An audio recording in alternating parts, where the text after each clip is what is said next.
Okay, तो आज का टॉपिक है तुम्हारा टैक्सोनॉमी ऑफ माइक्रो ऑर्गेनिज्म।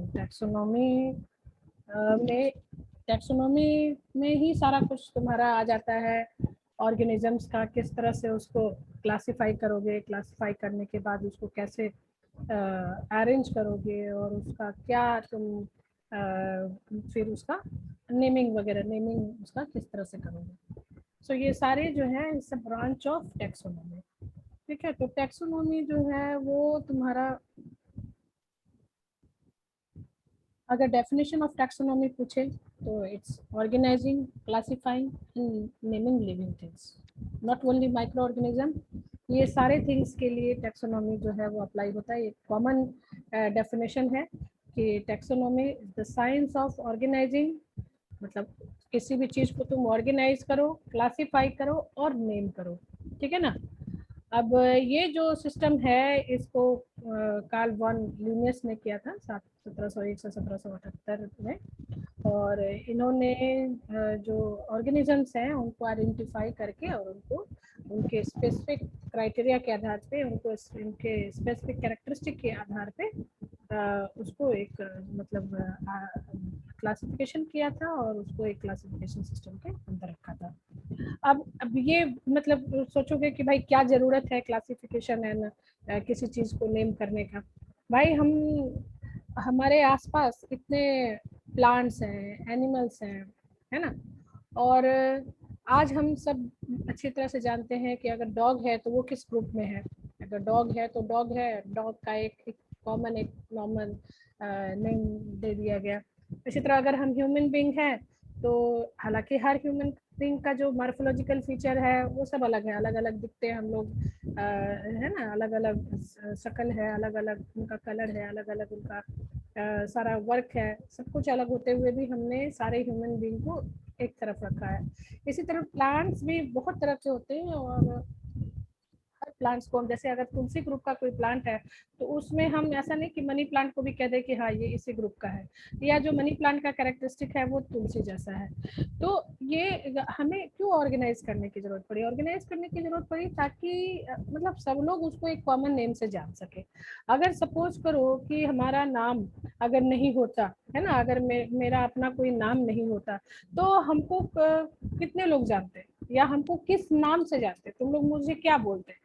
ऐसा तो नहीं बोलते कि हाँ ये लेडी सुनो, या बाहर के लोग ऐसे बोलते हैं लेडी सुनो। इट्स साउंड वेरी बैड ना। सो एक अच्छा सा एक नाम, एक क्लासिफाई करके एक नाम हर इंडिविजुअल को दिया जाता है और हर एक आदमी को दिया जाता है ताकि उसको लोग उसी कॉमन नाम से पहचान सके। अब अगर मान ली जाए कि रुपेश कहीं भी चला जाए, है ना, ऑल ओवर द वर्ल्ड कहीं चला जाए, तो ऐसा नहीं कि वो गुजरात में गया तो उसको लोग कुछ अलग नाम से जानने लगेंगे, और अमेरिका में गया तो उसको लोग अमेरिकन एक्सेंट में कुछ और, हाँ एक्सेंट चेंज करेगा बट उसका नाम चेंज नहीं होगा।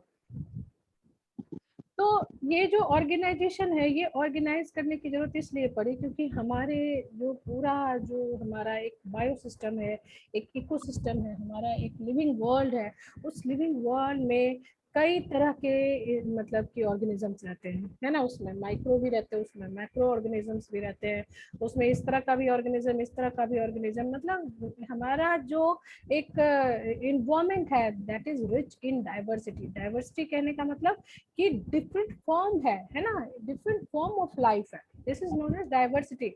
और इस डाइवर्सिटी के कारण ही हमें चीजों को ऑर्गेनाइज करने की जरूरत पड़े ताकि हम प्लांट्स में एनिमल को नहीं रख सके, एनिमल्स में हम लोग माइक्रो ऑर्गेनिजम्स को नहीं रख सके। ये जो ऑर्गेनाइजिंग है, उसके बाद ऑर्गेनाइज करने के बाद भाई क्लासिफाई करोगे। अब हम जैसे हमारे पास एक मिक्सचर दे दिया जाता है ना, एक ऐसा मिक्सचर दे दिया जाता है जिसमें पत्थर भी है, जिसमें चावल भी है, जिसमें चना भी है और जिसमें पल्सेस भी है ना, जिसमें सबको हमें मिक्स करके दे दिया जाता है। तो अगर मिक्स हो गया तो फिर मतलब वो तो मिक्स हो गया तो उसको हम लोग सिंपल मिक्सचर कहेंगे। बट अगर अगर अगर हमें सब अलग अलग सभी चीजों को पहचानना है ना, तो क्या करना होगा, सारी चीजों को अलग करना होगा। पत्थर को एक जगह रखना होगा, भाई पत्थर जैसा जो दिखेगा पत्थर एक जगह रखना होगा, जो चना जैसा दिखेगा उसको एक जगह रखना पड़ेगा, चावल जैसा जो दिखेगा उसको एक जगह रखना पड़ेगा। सो इसलिए दीज थिंग को मतलब एक ही सिमिलर कैरेक्टरिस्टिक को, जो एक जैसे लोग दिखे उसको, जो एक जैसे माइक्रो ऑर्गेनिज्म दिखे, जो एक जैसा थिंग दिखे, उसको एक जगह ऑर्गेनाइज करने के की को ही हम लोग कहते हैं ऑर्गेनाइजिंग, है ना।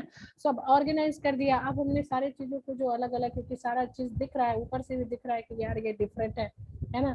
तो उसको हमने क्या किया, अलग अलग करने के बाद अब हम लोग सबको क्लासीफाई करेंगे। क्लासीफाई इन द सेंस कि अब ठीक है, सबका एक अपना अलग अलग इंडिविजुअलिटी होगा। से फॉर एग्जांपल अगर हम हमारे पास ग्राम भी है एंड मसूर भी है, तो दोनों दाल की कैटेगरी में ही आते हैं, है ना। हमारे पास चना भी है और हमारे पास मसूर भी है, तो दोनों दाल की ही कैटेगरी में आते हैं। तो हमने क्या किया, एक जगह क्या कर दिया कि जो दाल वाले हैं वो दाल को हमने एक जगह रख दिया, ठीक है ना। एक जगह वेजिटेबल्स वाले हैं उसको हमने वेजिटेबल्स में रख दिया, ठीक है। एक तरफ अगर हमारे पास राइस की कई तरह की वैरायटी है तो हमने सारे वैरायटी को एक जगह रख दिया। बट अब क्या होगा, ग्राम में भी डिफरेंट डिफरेंट हम देख रहे हैं कि ठीक है दाल ही है, लेकिन उस दाल में भी सबका अलग अलग कैरेक्टर है ना। तो अब उन एक स्पेसिफिक कैरेक्टर को लेके एक मतलब एकदम उसके पार्टिकुलर कैरेक्टर को लेके, अब ग्राम जो है उसमें अलग कैरेक्टर होगा, मसूर में अलग कैरेक्टर होगा, तो हम अब उसको अलग अलग क्लासिफाई करना शुरू करेंगे। तो that process is known as the classifying and naming things. जब तुमने एक जगह रख दिया तो आज हमें पता चल रहा है कि वो दाल है या उसका नाम मसूर है ना, या ग्राम है उसका नाम ग्राम है। उन सबका एक बोटेनिकल नेम दिया गया है, ठीक है। जो अगर प्लांट्स ग्रुप के अगर कोई स्पीशीज है, प्लांट्स ग्रुप का अगर कोई चीज है, तो उसको प्लांट्स के अकॉर्डिंग उसका नाम दिया गया। अगर वो ह्यूमन बींग का है तो उसको ह्यूमन के अकॉर्डिंग उसका नाम दिया गया। अगर वो माइक्रो ऑर्गेनिज्म है तो उसको माइक्रो ऑर्गेनिज्म के अकॉर्डिंग उसका नाम दिया गया। सो दीज द नेमिंग, किसी चीज का नामकरण करना, जैसे हमारे घर में बच्चा पैदा होता है ना, तो उसका जो होता है नामांकरण होता है ना। एक प्रोसेस ही होता है जिसमें कि बच्चे का नाम रखा जाता है ना, कि इस बच्चे का नाम जो है वो कुछ पत्रा पत्री मिलाते हैं लोग, भाई कुंडली मिलाते हैं कि बच्चे का नाम ए से शुरू होना चाहिए, है ना। तो फिर उस बच्चे को ऐसा नाम दिया जाता है ताकि लोगों का ये मानना होता है कि भाई जैसा नाम देते हैं वैसा उसका कैरेक्टर जो है वो आगे की ओर बढ़ता है, राइट। तो इस तरह से उस एक नामांकरण की प्रक्रिया को हम लोग नेमिंग कहते हैं। और इन तीनों ब्रांचेज को, यानी ऑर्गेनाइजेशन कर रहे हो, क्लासिफाई कर रहे हो एंड उसका नॉमेनक्लेचर कर रहे हो, this three things together called as taxonomy.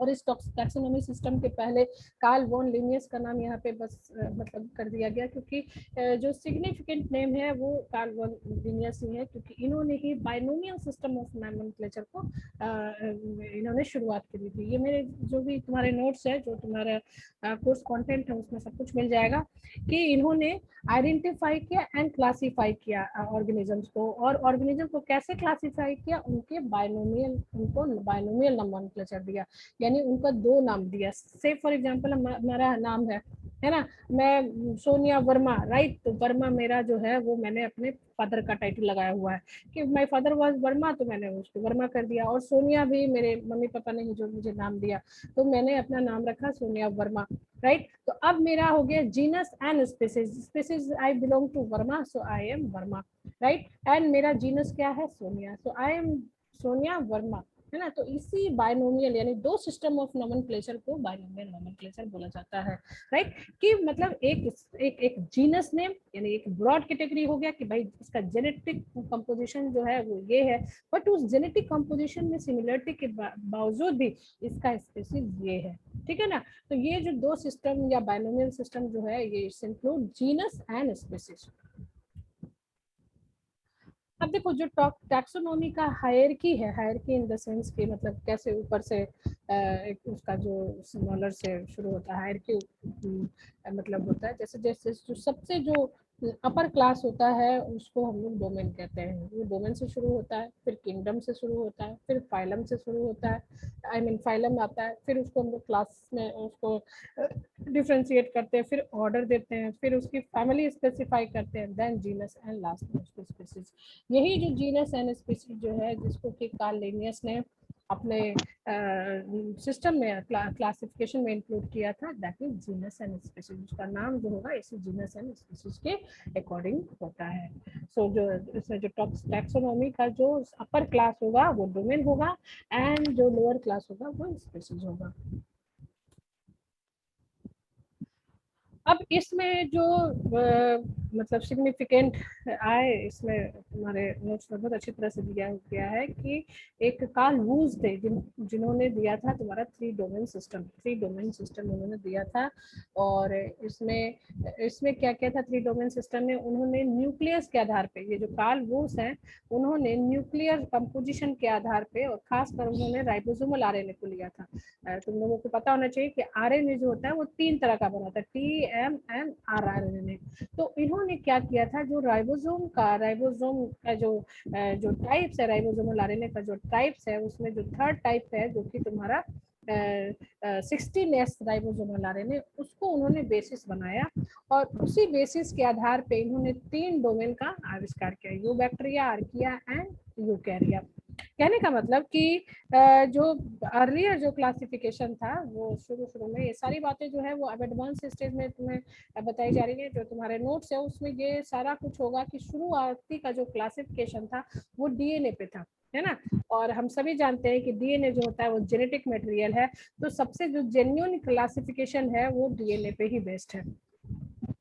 But बाद में ये देखा गया कि अगर हम डीएनए के अकॉर्डिंग क्लासिफाई करते हैं कि भाई ठीक है, मतलब एक जो ऑर्गेनिज्म है उसमें फुली डेवलप डीएनए है और दूसरा जो ऑर्गेनिज्म है उसमें फुली डेवलप डीएनए नहीं है, और उस बेसिस पे जब हम चीज़ों को जब क्लासिफाई करना शुरू करते हैं तो ये पाया गया कि डीएनए जो है वो कई बार मतलब गलत रिजल्ट भी दे रहा है। जैसे हम उसको हमने क्या किया कि इस ग्रुप में रख दिया, बट जब उसका जेनेटिक कंपोजिशन देखा गया तो देखा गया कि नहीं, इसका जो डीएनए है और उसका डीएनए है वो कहीं पे मतलब कुछ जो है वो चेंजेज है जिसकी वजह से हम इसको इस पार्टिकुलर ग्रुप में नहीं रख सकते।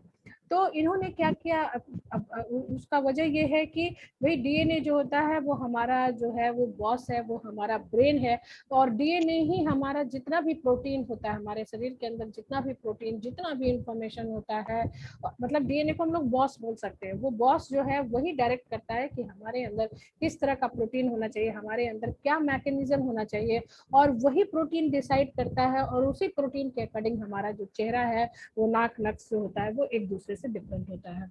यानी एक ऑर्गेनिज्म में जो डीएनए है वो कुछ और काम करेगा, सेम डीएनए जो है वो दूसरे ऑर्गेनिज्म में दूसरे तरह का फिनोटाइप बनाता है। ये डिपेंड करता है कि उस पार्टिकुलर ऑर्गेनिज्म में कौन सा प्रोटीन जो है वो एक्सप्रेस हुआ। सो फिनोटिपिक का जो एक्सप्रेशन है, फिनोटाइप यानी मार्फोलॉजिकल जो एक्सप्रेशन है, that entirely depend upon the protein expression, and that protein expression entirely depend upon the DNA expression, है ना। अब डीएनए का अपना मन है, भाई हम इसमें जो है वो यही प्रोटीन को हम करेंगे। भाई किसी का नाक लंबा है से फॉर एग्जांपल, और डीएनए उसका जो है वो मतलब उसमें जो डीएनए है, नाक लंबे का मतलब नोज का जो डीएनए जो है वो सब में प्रेजेंट होता है, but in spite of that तुम देखोगे किसी का नोज लंबा है, किसी का छोटा है, किसी का है। इसी तरह स्किन कलर की बात करें तो भाई कोई फेयर होता है, कोई जो होता है वो सांवला होता है। तो कलर का जो डीएनए है वो सब में प्रेजेंट है, तुम में भी प्रेजेंट है, उसमें भी प्रेजेंट है, सब में प्रेजेंट है। But in spite of that हम को ये जो वेरिएशन है, ये जो कलर में वेरिएशन है वो क्यों आता है? वो इसलिए आता है क्योंकि जो कलर का जो जीन होता है किसी व्यक्ति में अगर ज्यादा डोज में एक्सप्रेस हो जाता है तो उसमें मिलेनिन का कंटेंट बढ़ जाता है। Melanin is what? Melanin is protein, और वो मिलेनिन का कंटेंट बढ़ जाने के कारण उसका कलर जो होता है वो थोड़ा डार्क हो जाता है। अब डीएनए को मन किया कि नहीं भाई हमको इसमें नहीं चाहिए मिलेनिन, हम मिलेनिन का कंसंट्रेशन जो है वो कम करेंगे। वो डायरेक्ट कर देता है जो हमारा राइबोसोम होता है जो प्रोटीन का बेसिकली जो सिंथेसिस करता है, वो डायरेक्ट कर देता है अपने एमआरएनए को कि भाई एमआरएनए हमको नहीं चाहिए, इसमें हमको कलर जो है वो फेयर ही चाहिए। तो वो क्या करता है, भाई ये एमआरएनए कहता है कि बॉस का तो ऑर्डर है, तो वो राइबोसोम को जाके चुपके से कान में कह देता है कि भाई तुम ना जो मेलेनिन का एक्सप्रेशन जो है वो इसको कम कर दो, है ना। तो क्या होता है, मेलेनिन का एक्सप्रेशन कम होगा तो जो पर्सन है वो फेयर होगा, ठीक है। और ये सारा चीजें जो होती है, ये सारी चीजें जो होती है वो जेनेटिकल होती है, जो कि कई जीन से, मतलब एक जो पर्सन है उनमें कई तरह के जीन जो है वो असेंबल होते हैं जो कि कलर को डिसाइड करते हैं। कई जो कैरेक्टर होते हैं वो कई बार दो ही जीन से डिसाइड हो जाते हैं, जो मतलब कि एक ही डीएनए से, यानी कि जो डुप्लेक्स तुम्हारे अंदर जो क्रोमोसोम होता है उसी से डिसाइड हो जाता है। एंड कई जो कैरेक्टर होता है उसमें कई तरह के जो डीएनए है वो मिलकर ये डिसाइड करते हैं। ठीक है। तो इस तरह से हमारे अंदर जो सारे जीन्स होने के बावजूद सारा डीएनए, जैसे अगर हम ह्यूमन बीइंग है, हमारे अंदर सारे तरह के डीएनए होंगे, जो मेरे अंदर डीएनए वो तुम्हारे अंदर भी डीएनए, वो सारे बच्चों के अंदर वो सेम डीएनए है, बट है वे क्यों, ठीक है, हम तुम्हारा अपना अलग अलग प्रोफेशन हो जाता है, सबके डीएनए बराबर है, बस इसी डीएनए में कई जो होते हैं वो बहुत अच्छा मार्क्स ले आते हैं, बहुत जो होते हैं टॉप कर जाते हैं, कुछ जो होते हैं उनसे 1-2 मार्क्स से पीछे रह जाते हैं। वैसा क्यों? इसलिए कि भाई ठीक है, सबका अपना अपना जो लेवल ऑफ एक्सप्रेशन है, हो सकता है कि वो पर्सन जो है वो इस सब्जेक्ट में ना अच्छा करता, वो दूसरे सब्जेक्ट में अच्छा हो, क्यों? क्योंकि उसका मन जो है वो इस सब्जेक्ट में नहीं लग रहा है, नहीं लग रहा है, तो वो क्यों नहीं लग रहा है, उसका भी डिसीजन जो है वो प्रोटीन ही लेता है, भाई हमको ये सब्जेक्ट नहीं पढ़ना, तो ठीक है, वो इंटरेस्ट का जो जीन है वो भी तुम्हारा जो होगा वो इस पर्टिकुलर सब्जेक्ट के लिए एक्सप्रेस होगा, नहीं होगा दूसरे के लिए। तो हर किसी में वेरिएबिलिटी, हमको ये पर्टिकुलर फील्ड अच्छा नहीं लग रहा है, तुम्हें वो पर्टिकुलर फील्ड, कोई आईएएस बनना चाहता है, कोई आईपीएस बनना चाहता है, कोई डॉक्टर बनना चाहता है, कोई इंजीनियर बनना चाहता है, सबके अंदर सेम काइंड ऑफ जीन है, because we all are Homo sapiens sapiens, but in spite of that हमारे जो प्रोफेशनल जो चॉइसेस है, हमारी जो इंटरेस्ट है, वो क्यों अलग हो जाती है? क्योंकि that factor is decided by DNA, है ना, और वो जो डीएनए कहेगा वैसे ही होगा, और ये सारे जो होते हैं वो हेरिडिटरी फैक्टर होते हैं। हेरिडिटरी इन द सेंस कि समटाइम हम ये देखते हैं कि भाई जो फादर है हमारे और मदर दोनों जो है वो बहुत ही फेयर है ना, तो उनके जो 75% बच्चे होंगे वो बहुत फेयर होंगे, वही 25% बच्चे जो होंगे वो मतलब सांवले होते हैं, राइट। मतलब 75 एंड 25, अगर से फॉर एग्जांपल अगर उनके 4 बच्चे हुए तो 3 बच्चे जो होंगे वो फेयर होंगे, बट एक बच्चा जो होगा उनका हो सकता है सांवला हो। क्यों? क्योंकि ये जो कलर का जो कैरेक्टरिस्टिक है, ये जो कलर का जीन है, ये कई जीन से जो है वो डिसाइडेड होता है। और जब हेट्रोजीनस कंपोनेंट हेट्रोजीनस के अमाउंट में रहेगा, कहने का मतलब कि दोनों डोमिनेंट जीन अगर होमोजाइगस कंडीशन, दोनों डोमिनेंट जीन अगर डबल फैक्टर में नहीं रहेगा, तो वो हेट्रोजाइगस वाला जीन जो होगा उसमें रेसेसिव जीन जो होगा किसी एक बच्चे में वो एक्सप्रेस हो जाएगा, जिसके कारण कि उसका जो कलर है वो सांवला हो जाएगा या वो गोरा नहीं होगा।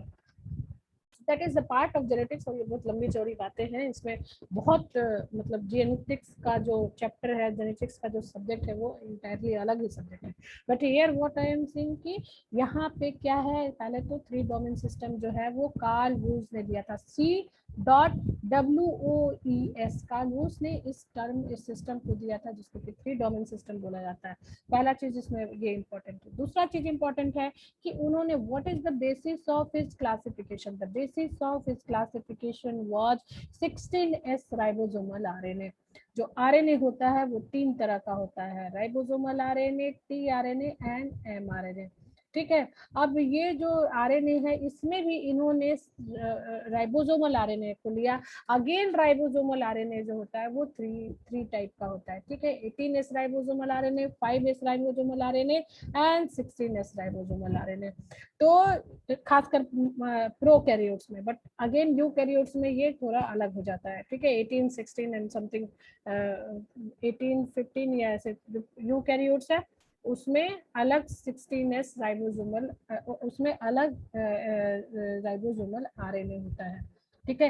ये तुम्हारा एक टास्क है कि यूकैरियोट्स में राइबोसोमल आरएनए कितने तरह के होते हैं, ये तुम मुझे नेक्स्ट क्लास में बताओगे, ठीक है। मैंने तुम्हें प्रोकैरियोट्स का बता दिया कि राइबोसोमल आरएनए प्रोकैरियोट्स में 3 तरह के होते हैं, 18S, 16S एंड 5S, ठीक है। इन तीनों में कार्ल वूस ने 16S राइबोसोमल आरएनए को चुना। तो यूकैरियोट्स में मतलब कि ये जो 3 प्रकार है उसका क्या कंपोजिशन है, ये जो होगा वो तुम लोग बताओगे। ये ऐसे ही है 8.5S समथिंग ऐसे करके, इसको कंफर्म कर लेना, मुझे अभी याद नहीं है। अब इन तीनों में है ना, उन्होंने 18S को क्यों नहीं चुना, उन्होंने 5S को क्यों नहीं चुना, उन्होंने 16S को ही क्यों चुना? इसका भी एक रीजन है भाई। हम कोई भी जब काम करने जाते हैं, है ना, कोई भी चीज अगर हम कोई डिसाइड से फॉर एग्जांपल अगर हम अपने घर में एक पार्टी ही ऑर्गेनाइज करते हैं, है ना, तो हम लोग क्या करते हैं, हम लोग जो पार्टी का जो टाइम होता है जिसमें कि हमारा हम चाहते हैं अगर इफ यू वांट कि हमारे यहाँ मैक्सिमम हमारे गेस्ट आए, है ना, तो हम लोग पार्टी का टाइम उस टाइम डिसाइड करते हैं, उस टाइम रखते हैं जिसमें कि किसी भी गेस्ट को परेशानी ना हो। मान लीजिए अगर बहुत ज्यादा दूर के कोई गेस्ट है तो उनका भी हम लोग ख्याल रखते हैं कि भाई बहुत ज़्यादा दूर जाना है उनको, तो हम लोग कुछ इस टाइम रखे पार्टी का कि वो अपने घर जो है वो बिना परेशानी के पहुंच जाए, और नज़दीक वाले तो किसी कीमत पे आ जाएंगे। तो हम लोग क्या करते हैं कि ना बहुत रात को, अगर अगर जनरली जो पार्टी का जो टाइम शुरू होता है बर्थडे पार्टी वगैरह या एनिवर्सरी पार्टी का, वो जनरली रखा जाता है भाई 7 बजे के बाद रखा जाता है, ठीक है, क्योंकि पार्टी है तो वो काफी रात तक चलती है, 10-11 बजे तक भी चलती है, तो जो दूर के जो गेस्ट होते हैं उनको परेशानी हो जाती है ना। से फॉर एग्जाम्पल अगर सर्दी का मौसम है तो उस टाइम खास और भी परेशानी हो जाती है। तो भाई हम अगर चाहते हैं कि नहीं हमारे गेस्ट को परेशानी ना हो, तो हम क्या करते हैं, कोई मिड का टाइम रखते हैं, है ना, बीच बीच का टाइम रखते हैं कि यार ऐसा भी नहीं लगे कि सुबह उठते ही पार्टी शुरू हो गई, चाय नहीं पिए पार्टी शुरू हो गई, और ऐसा भी नहीं लगे कि यार बहुत रात हो गया तो किसी को जाने में परेशानी हो। तो हमने क्या किया कि एक बीच का टाइम डिसाइड कर लिया कि ये जो बीच का टाइम है ना, ये सभी को सूट करेगा। हमने रख लिया 3 से 4 के बीच में रख लिया कि 3 से 4 के बीच में हमारा लंच टाइम का भी एंड डिनर टाइम, मतलब ये दोनों के बीच का हमने टाइम रख दिया कि भाई आए अपने गेस्ट और एक टाइम पे सारे जो है वो चले जाए। तो 16 राइबोसोमल आरएनए का सिलेक्शन को सिलेक्ट करना भी बस इसी पे था, क्योंकि 18 राइबोसोमल आरएनए काफी हैवी था, बहुत बड़ा था, है ना, और तो उसको उसको हैंडल करने में काफी परेशानी होती। जो 5s राइबोसोमल आरएनए है जो कि 5 है, तो वो काफी स्मॉल है भाई, इतना छोटा से हम लोग क्या ही किसी का इंफॉर्मेशन निकाल सकेंगे। तब उन्होंने बीच का 16s राइबोसोमल आरएनए लिया, है ना। अब ये देखो, ये जो स्लाइड है, इस स्लाइड में लिखा बहुत कम है बट बातें मैंने तुम्हें बहुत सारी बताई। तो तुम्हारे पास जब भी तुम बैठो, तुम्हारे पास एक नोट होना चाहिए, तुम्हारे पास एक कॉपी होना चाहिए, एक पेन होना चाहिए, कि जो भी मैं एक्स्ट्रा बातें बता रही हूँ उन सारे बातों का क्वेश्चंस में जिक्र होगा, और तुम ये नहीं बोलोगे कि मैम ने पढ़ाया नहीं है। It's your responsibility to note down in your copy, right. मैंने 3 बातें यहाँ, कई बातें खैर बता दी। पहली बातें तो मैंने बताई कि जो डोमेन सिस्टम है इसको किसने दिया, है ना। मैंने बताया कि उन्होंने कौन सा सिस्टम लिया, क्या लिया उन्होंने, what was the basis of its classification, तो ये भी तुम्हें बताना है, ठीक है। और क्यों लिया ये भी मैंने बता दिया, है ना। तो अगर मैं मिड में पूछ दूं इन तीनों क्वेश्चंस को तो फिर मत बोलना मैम स्लाइड में नहीं था और मैं आपने बताया नहीं था, है ना। तो ये चीज ध्यान रखना, राइट। अब देखो इन्होंने क्या किया कि 3 डोमेन सिस्टम पे सबको क्लासिफाई कर दिया, यू बैक्टीरिया, आर्किया एंड यूकैरिया। अब देखो यू बैक्टीरिया मतलब हो गया तुम्हारा ट्रू बैक्टीरिया। अब बोलोगे मैडम ये ट्रू बैक्टीरिया क्या है, बैक्टीरिया तो बैक्टीरिया है, ट्रू ही होगा, नहीं।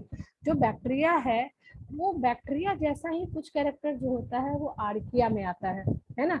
ये जो आर्किया है ना, इनको मतलब पहले तो you bacteria and यूकैरिया, you bacteria and यूकैरिया में रखा गया। पहले जो क्लासिफिकेशन था उसमें हम 2 ही चीज जानते थे ना भाई, कि एक प्रोकैरियोट्स होता है एंड दूसरा जो होता है यूकैरियोट्स होता है, ठीक है ना। प्रोकैरियोट्स में हम लोग कह देते हैं कि जितने भी प्रिमिटिव माइक्रो ऑर्गेनिज्म आ रहे हैं उन सारों को भैया प्रोकैरियोट्स में रख दो, जिनमें जो बढ़िया से डीएनए नहीं डेवलप है, जिसमें बढ़िया से न्यूक्लियस नहीं डेवलप है, जिसमें न्यूक्लियोलस एब्सेंट है, जिसमें न्यूक्लियर मेम्ब्रेन एब्सेंट है, जिसमें माइटोकॉन्ड्रिया एब्सेंट है, जिसमें क्लोरोप्लास्ट एब्सेंट है, जिसमें ये नहीं है, जिसमें वो नहीं है, ठीक है। और हमने दूसरा रखा यूकैरियोट्स, जिसको कि हम यहाँ पे कह रहे हैं यूकैरियोट्स। अब ये यूकैरियोट्स में हमने सारे वेल डेवलप जितने भी ऑर्गेनिज्म है उसको रख दिया। हमने बोला भाई इसके पास वेल डेवलप न्यूक्लियस है, न्यूक्लियस के साथ न्यूक्लियर मेम्ब्रेन है, न्यूक्लियर मेम्ब्रेन के साथ न्यूक्लियोलस भी है ना। इनका जो डीएनए है वो डबल हेलिकल है एंड पूरा कंप्लीट क्रोमोसोम्स के रूप में, क्रोमोसोम कहने का मतलब कि डीएनए जो है वो हिस्टोन प्रोटीन से एसोसिएटेड है। बट जो बैक्टीरिया है प्रोकैरियोट्स है उसमें हिस्टोन प्रोटीन नामक कोई चीज नहीं है। क्यों? क्योंकि उनका डीएनए जो होता है बिल्कुल सिंपल सा एक गोले छल्ला जैसा है, और वो जो है वो साइटोप्लाज्म में लाइड है, मतलब वो साइटोप्लाज्म में बस ऐसे जो है वो तैर रहा है, वो बस साइटोप्लाज्म में ऐसे, उसके ऊपर बेचारे के ऊपर ना न्यूक्लियर मेम्ब्रेन है और ना उसके साथ कोई ऐसा हिस्टोन प्रोटीन जुड़ा हुआ है जिससे कि वो अपने प्रोटीन को बिल्कुल ऐसे कस के पकड़ा हुआ रहे। लेकिन यूकैरियोट्स जो है उसके पास सब कुछ है, उसके पास न्यूक्लियर मेम्ब्रेन है, न्यूक्लियर मेम्ब्रेन है तो उसका जो न्यूक्लियस है, उसका जो डीएनए है वो एक पार्टिकुलर जगह में ही रहेगा। न्यूक्लियर मेम्ब्रेन से कवर्ड है तो वो एक पार्टिकुलर जगह में रहेगा, और वो जो डीएनए है उसमें हिस्टोन बेकबोन प्रोटीन, उसमें कई तरह के धागे जैसे कई तरह के प्रोटीन वगैरह उसमें लगे हुए हैं, उसके पास क्लिप वगैरह है, प्रोटीनस क्लिप है, जिसकी वजह से वो अपने डीएनए को काफी कॉम्प्लेक्स, उसको काफी एकदम मतलब प्रोटेक्टेड वे में काफी उसको एकदम घुमा फिरा के उसमें उसको रखा हुआ है। और तो इस तरह से पहले तो हम बस जानते थे कि प्रोकैरियोट्स था एंड यूकैरियोट्स था, बट बाद में प्रोकैरियोट्स में भी देखा गया कि नहीं भैया इतना भी सिंपल नहीं है कि हमने प्रोकैरियोट्स को कह दिया भाई तुम्हारे पास ये नहीं है, ये नहीं है, ये नहीं, तो तुम प्रोकैरियोट्स में रहो। उसमें भी देखा गया कि कुछ जो ऐसे ऑर्गेनिज्म है जिनका कैरेक्टर जो है वो प्रोकैरियोट्स यानी बैक्टीरिया की तरह भी है, और उनमें कुछ कुछ ऐसे कैरेक्टर है जो कि यूकैरियोट्स की भी तरह है। तो इसको इन्होंने क्या किया, बीच बीच का एक डाल दिया आर्कियो बैक्टीरिया, है ना, जिसको कि प्रिमिटिव बैक्टीरिया बोला जाता है, ठीक है। So this archaeo bacteria, archaea is known as primitive bacteria, इनको हम लोग प्रिमिटिव बैक्टीरिया कहते हैं। और ये आर्कियो बैक्टर का जो कुछ कैरेक्टर होता है, मतलब इसमें जो मैक्सिमम कैरेक्टर तो इसका प्रोकैरियोट्स का होता है, बट कुछ एक आधा जो इसका कैरेक्टर होता है, जो कि जेनेटिक्स का जो कैरेक्टर होता है, जेनेटिक का जो फीचर होता है, वो यूकैरियोट्स की तरह भी दिखता है। इसके आर्कियो बैक्टीरिया में देखा गया कि ये आर्कियो बैक्टीरिया जो है वो एक्सट्रीम एनवायरमेंटल कंडीशन में सरवाइव करता है। कहने का मतलब कि ये बिल्कुल हाई सॉल्ट, हाई हीट, जिस टेम्परेचर पे तुम आम बैक्टीरिया को किल कर देते हो, उस टेम्परेचर पे भी ये बैक्टीरिया जो है वो सरवाइव रह रहा है। यानी कि ये जो बैक्टीरिया है वो एक्सट्रीम एनवायरमेंटल कंडीशन को टॉलरेट करने के लिए कैपेबल है। तो उसको उन्होंने कह दिया कि ये जो है वो आर्कियो बैक्टीरिया है। अब जब उसका फर्दर स्टडी किया गया तो उन्होंने देखा कि इस आर्कियो बैक्टीरिया का जो मेम्ब्रेन है ना, सेल वॉल तो उसका प्रोकैरियोट्स की तरह ही, भाई उसका जो प्रोकैरियोट्स का जो सेल वॉल है वो पेप्टिडोग्लाइकेन का बना हुआ है, और आर्कियो बैक्टीरिया का भी सेल वॉल जो है वो पेप्टिडोग्लाइकेन का बना हुआ है। बट उस सेल वॉल में कुछ एक्स्ट्रा जो है वो लिपिड है। उस सेल वॉल में जो लिपिड का जो लेयर है, उसमें जो बॉन्ड है, वो बॉन्ड जो है वो यूकैरियोट्स की तरह मिला हुआ है। जो जनरली जो यू बैक्टीरिया के पेप्टिडोग्लाइकेन में जो लिपिड में जो बॉन्ड होता है वो ईस्टर बॉन्ड होता है, बट आर्कियो बैक्टीरिया का जो बॉन्ड होता है वो ईथर बॉन्ड होता है। अब ये सारी बातें जो है वो तुम्हारे स्लाइड में नहीं है भैया, लेकिन मैं तुम लोगों से पूछ सकती हूँ क्योंकि मैंने तुम्हें यहाँ पे बताया है। What is the difference between you bacteria and Archie bacteria, ठीक है। तो ईथर बॉन्ड, अगर तुम ईथर बॉन्ड भी लिख दोगे, है ना, तो वो तुम्हारा करेक्ट हो जाएगा। समझ में आ रहा है या सो गए तुम लोग? मैम आ रहा है। उसमें तुम लोग इंटर करते हो ना, है ये हैंग जाता है।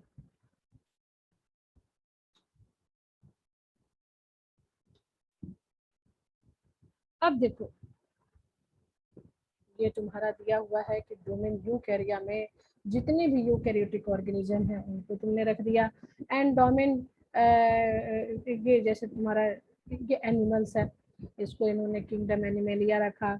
फाइलम, अब इसमें भी तुम्हारा जो ये है ना, इसमें फिर अलग तुम्हारा एक सिस्टम चलेगा। फाइलम हो गया कोडाटा, क्योंकि हम लोग जो हमारा जो ग्रुप है उसमें कई में जो होता है वो रीढ़ की हड्डी पाई जाती है, जिसको कि तुम लोग नोटोकॉर्ड बोलते हैं, इनवर्टिब्रेट्स एंड वर्टिब्रेट। और ये जो लिजर पिजर जो चलता है, जिसको कि देख के हम लोगों को थोड़ा सा ऐसा वैसा फील होता है, वैसे भी होते हैं जो कि नॉन वर्टिब्रेट्स ग्रुप में आते हैं, है ना, जैसे कुत्ता, बिल्ली, हाथी, घोड़ा, ये सारे जो होते हैं वर्टिब्रेट, क्योंकि उनके पास एक कंप्लीट एक बैकबोन होता है, देखते हो ना, ढांचा बना हुआ रहता है, और वो काफी स्ट्रांग होते हैं। बट कुछ जो होते हैं वो लीजे पीजे से, जैसे अर्थ सेल, ये सब जो है, ये सब जो होता है वो अलग आता है, इनमें किसी तरह का कोई मतलब कि एक फ्रेमवर्क नहीं होता है, राइट।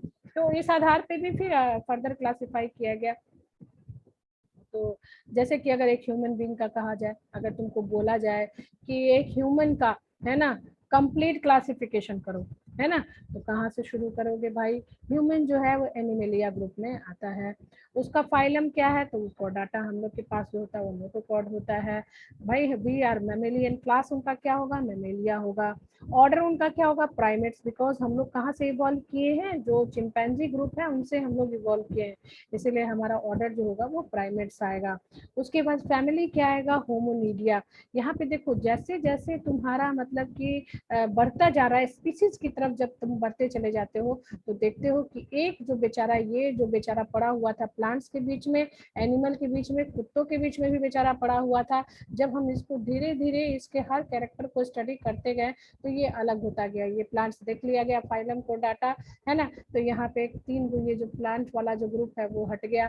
हटने के बाद जो है वो ये प्लांट्स नहीं है, ये मतलब कि एनिमेलिया ही है, ये हाइड्रा वगैरह है जो कि तुम्हारा एनिमेलिया में आता है, वो हट गए। फिर जब हमने क्लास मेमेलिया रखा तो क्लास मेमेलिया में भाई ये नहीं आएगा, ये 3 आ जाएंगे। फिर जब हमने प्राइमेट्स रखा तो प्राइमेट्स में जो हमारा ये जो है वो, क्योंकि कैनाइन में आता है, इसको हमने हटा दिया, ठीक है। उसके बाद जब देखा गया कि हमने जब इसकी फैमिली जब इसको डिसाइड की तो हमने देखा कि होमोनीरिया, यानी ये जो है this are close proximity to chimpanzee, right. And जब हमने उसको स्पीसीज में टाका, स्पीसीज में अलग किया तो यहाँ पे ये बच्चा जो है इसकी एक अलग आइडेंटिटी बन गई।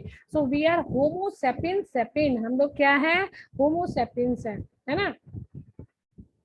अब देखो ये जो है, अगर इधर की बात करो, इसमें अगर ये किंगडम, इसको भी अगर हम लोग स्पीसीज रूप में जाएंगे तो देखो सारा कुछ अलग हो जाएगा। अगर प्रोटिस्टा की बात करें, किंगडम प्रोटिस्टा की बात करें तो किंगडम प्रोटिस्टा में तुम्हारे सारे प्रोटोजोन्स आते हैं, ठीक है। तो इसमें देख रहे हो ये पारामीशियम भी है, ये तुम्हारे क्या कहते हैं, ये स्पायरोगैरा भी है ना। ये तुम्हारा ये क्या है, ये पारामीशियम है ना। ये मतलब जितने भी उसमें प्रोटिस्टा के ग्रुप है वो आ जाएगा।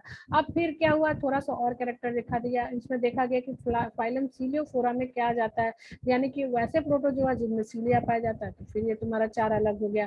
फिर जो है वो देखा गया कि कुछ में जो सीलिया में भी, कुछ में जो है वो रेगुलर रोज ऑफ सीलिया है, और जिनमें रैपिड स्विमिंग की प्रोबेबिलिटी है तो उसको अलग क्लास में कर दिया। फिर उसके बाद देखा गया कि किसमें एलोंगेटेड ओवल सेल है, उस हिसाब से इन्होंने उसको अलग कर दिया। फिर देखा गया कि सेल जो है वो रोटेट किस में करता है, जब स्विम करते हैं तो सेल रोटेट किस में करता है, तो भाई ये 2 ग्रुप में करते हैं। जब हम जीनस एंड स्पीशीज तक आए तो ये जो है वो सिगार सेप सेल, इनमें की ओरल ग्रुप पाया जाता है। तो इस तरह से हमारा पारामीशियम जो है वो छट छट के, मतलब एक पर्टिकुलर एक कैरेक्टर जो है वो हम उस आधार पे डिफरेंट ग्रुप को अलग करते गए, और लास्ट में हमारे पास क्या आ जाता है, एक स्पीशीज आ जाता है। It is just like that कि जब तुम छन्नी से किसी चीज को छानते हो, तुम्हारे पास होमोजेनियस मिक्सचर है ना, तो क्या करते, पहले एक साथ जो होता है मोटा मोटा जो होता है वो निकल जाता है। निकलने के बाद जो तुम्हारा जो सबसे महीन होता है और छन्नी के ऊपर जो होता है तुम्हारा मोटा मोटा आता है, फिर तुम उसको क्या करते हो, छानना शुरू करते हो।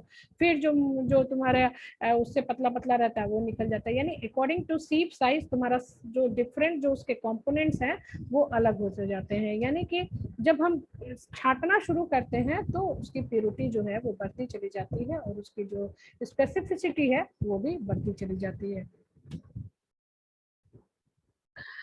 अब ये जो है ना, इसको बोलते हैं फाइलोजेनेटिक ट्री, है ना। ये जो तुमको पेड़ जैसा जो दिख रहा है इसको तुम्हारा फाइलोजेनेटिक ट्री बोला जाता है। फाइलोजेनेटिक ट्री मतलब, कहने का मतलब कि एंसेस्ट्रल ट्री, है ना। अब जैसे से फॉर एग्जांपल तुम बोलोगी मैडम ये फाइलोजेनी क्या है, फाइलोजेनी मतलब हो जाता है उसका एंसेस्ट्रल हिस्ट्री। अगर हमारा ही देखा जाए, है ना, तो अगर मेरी फाइलोजेनी अगर किसी को चेक करनी हो कि भाई मेरा फाइलोजेनी क्या है, तो क्या करेगा, मेरा जो डीएनए है, या यहाँ पे क्योंकि 16s राइबोसोमल आरएनए की बात चल रही है, तो मेरे 16s राइबोसोमल आरएनए को निकाल के उसका कंपैरिजन किया जाएगा मेरे फादर से। फिर फादर का 16s राइबोसोमल आरएनए निकाल के उनके फादर से किया जाएगा, फिर उनके फादर से उनके फादर को किया जाएगा, फिर उनके फादर से उनके फादर, इनके फादर, इनके फादर, करना दुमका, ठीक है ना।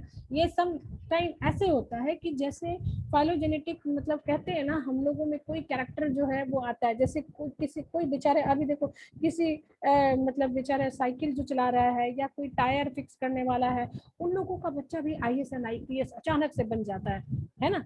ये ठीक है, मेहनत वो करता है, उसमें डेडिकेशन था, उस लड़के में डेडिकेशन था, बट इसके साथ साथ उसमें कहीं ना कहीं एक जीन था जो कि उसको उस तरफ से मोटिवेट किया है ना। अब कहते हैं ना भाई कि ये जीन आया कहाँ से है, उसके फादर में तो नहीं था, उसके फादर को भी चेक किया गया, उसके फादर को भी चेक किया गया, तो नहीं उनमें भी नहीं है, अचानक से कहाँ से आ गया। तो भाई अचानक से ये पता चला कि जब उसकी एंसेस्ट्रल हिस्ट्री चेक की गई, है ना, उसका पूरा एकदम बैक खंगाला गया, तो देखा गया कि भाई इसमें जो है इसके जो पूर्वज है ना उसमें ये कैरेक्टर जो है वो जीन जो है उसमें था और यही कैरेक्टर जो है इस बच्चे में एक्यूमुलेटेड होके आ गया और ये अचानक से इतना बड़ा एग्जाम जो है वो क्रैक कर गया, है ना। तो हर चीज जो है ना वो जीन से ही होती है, सारा चीज जो होता है ना जीन। कहते हैं ना तुम्हारे में तो इंटेलिजेंसी का जीन ही नहीं है, तुम्हारे अंदर इसका जीन ही नहीं। यस, ये जीन होता है जो कि उसका एक पार्टिकुलर इंटेलिजेंसी हो चाहे उसका फिनोटाइप हो वो डिसाइड करता है। और ये जीन जो है वो हिडन हो सकता है, ये ऐसा नहीं कि आज तुम में वो नहीं आ रहा है तो तुमको ये कोई बोल दे अरे यार तुम तो एकदम बेवकूफ हो, तुम तो गधे हो, ऐसे करके तुमको कोई नहीं बोल सकता है, क्योंकि नो वन नो कि तुम्हारा आगे का पीढ़ी जो है वो क्या करने वाला है ना। तो इसीलिए किसी को ये कहना एट ए टाइम बिल्कुल गलत है या बिल्कुल बेवकूफी होगी कि भाई तुम तो ना कुछ नहीं कर सकते, तुम तो पत्थर हो, तुम कुछ नहीं कर सकते। नहीं, कोई नहीं जानता कि उसका आगे का हिस्ट्री जो होगा वो क्या करेगा। तो हो सकता है तुम्हारे स्टेज पे नहीं हो, लेकिन तुम्हारा अगर जो प्रोजेनी होता है, तुम्हारा अगर जो एंसेस्टर होगा उसमें था तो तुम्हारे प्रोजेनी में भी वो कैरेक्टर कभी भी आ सकता है। सो इस तरह से अगर हम मतलब एक फाइलोजेनेटिक ट्री, अगर जैसे फाइलोजेनेटिक ट्री करने का मतलब कि हमारा जो एक कॉमन देखा गया हम लोग सबका, चाहे वो यूकैरिया हो, चाहे वो आर्किया हो, चाहे ये बैक्टीरिया हो, है ना, ये इन तीनों में कुछ ना कुछ जो है वो कॉमन कैरेक्टरिस्टिक है, राइट। जब तीनों में कुछ कॉमन कैरेक्टरिस्टिक्स हैं तो इसका मतलब है कि ये जो है ना ये कहीं ना कहीं एक दूसरे से जुड़े हुए हैं, ठीक है। हमारा जैसे सब जो हम लोग पिक्चर देखते हैं कि जो ट्विंस जो है वो जुड़वा जो है वो पहले कुंभ का मेला में बहुत खोता था लोग, अब तो कुंभ का मेला में नहीं खोता है, पहले बड़ा जो पिक्चर चलाता था उसमें देखोगे कुंभ के मेला में ही खो गया, है ना। तो होता क्या था भाई, शकल सूरत मिल रही है तो क्या कहता था भाई ये जुड़वा है ना।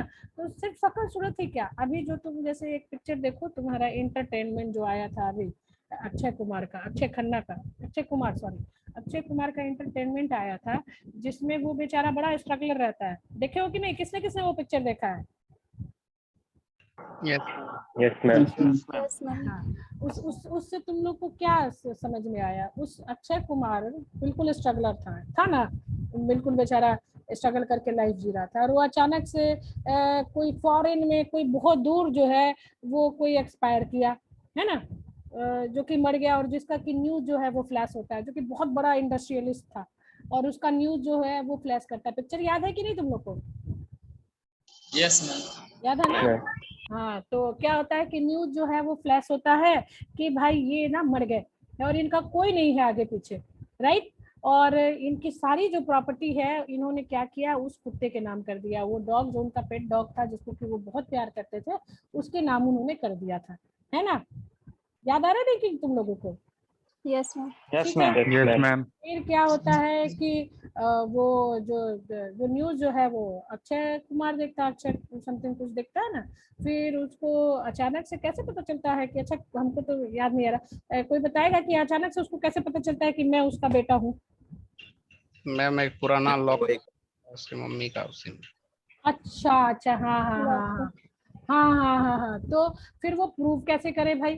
भाई अब तो वो कितने सालों से वो दोनों मतलब वो उसको भी याद नहीं था, इसको भी नहीं याद था, तो वो कैसे प्रूव करे कि हम उसके बेटे हैं? तो उसने क्या किया, अपना ब्लड का सैंपल लेके दिया था।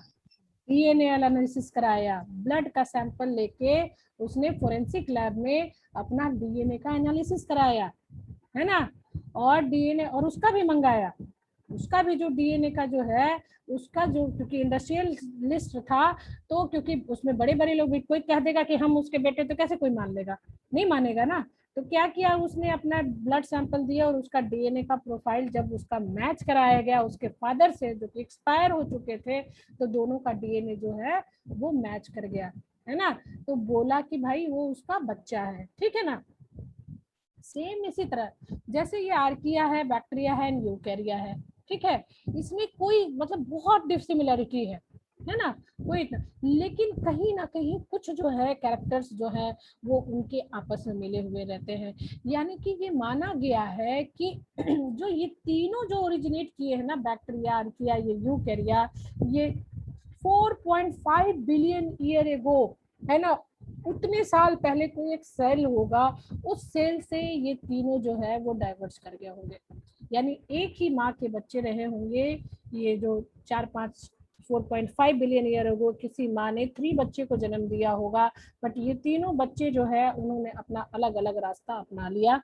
तो ये एक आर्किया हो गया, एक बैक्टीरिया हो गया, ये यूकैरिया हो गया, क्योंकि तीनों जो है वो अलग अलग इन्वायरमेंट में गए, है ना, और उनमें काफी डिसिमिलरिटी थी, है ना, इसलिए इनको तीनों को अलग अलग रख दिया गया। लेकिन जब इसकी एंसेस्ट्रल हिस्ट्री, जब इसका कुछ ओरिजिन देखा गया, जब इसका एक कॉमन देखा गया, भाई क्योंकि भाई देखने वाली बात है कि सब में सेल है ना, यूकैरिया, बैक्टीरिया एंड आर्किया सब में सेल है ना, किसी में भाई अब आप किसी को अच्छा खाना पीना मिला, है ना, तो वो जो है वो यूकैरिया बन गया, जिसमें कि वेल डेवलप्ड न्यूक्लियस भी है। भाई कोई अमीर के घर चला गया, इन 3 बच्चों में कोई अमीर के घर चला गया, अमीर के घर चला गया तो उसको सारी फैसिलिटी मिली, तो इसलिए क्या हुआ, उसका ब्रेन पूरा डेवलप कर गया, उसका न्यूक्लियस अच्छे से डेवलप कर गया, उसके पास माइटोकॉन्ड्रिया भी आ गया, उसके पास क्लोरोप्लास्ट भी आ गया, उसके पास वेल डेवलप्ड मेम्ब्रेन भी आ गया। लेकिन बेचारा ये बैक्टीरिया जो है वो किसी गरीब के घर में गया, उस गरीब के घर में खाने पीने की कमी रही होगी, तो क्या हुआ, वो बैक्टीरिया बेचारा है, उसके पास न सेल अच्छे से डेवलप कर पाया,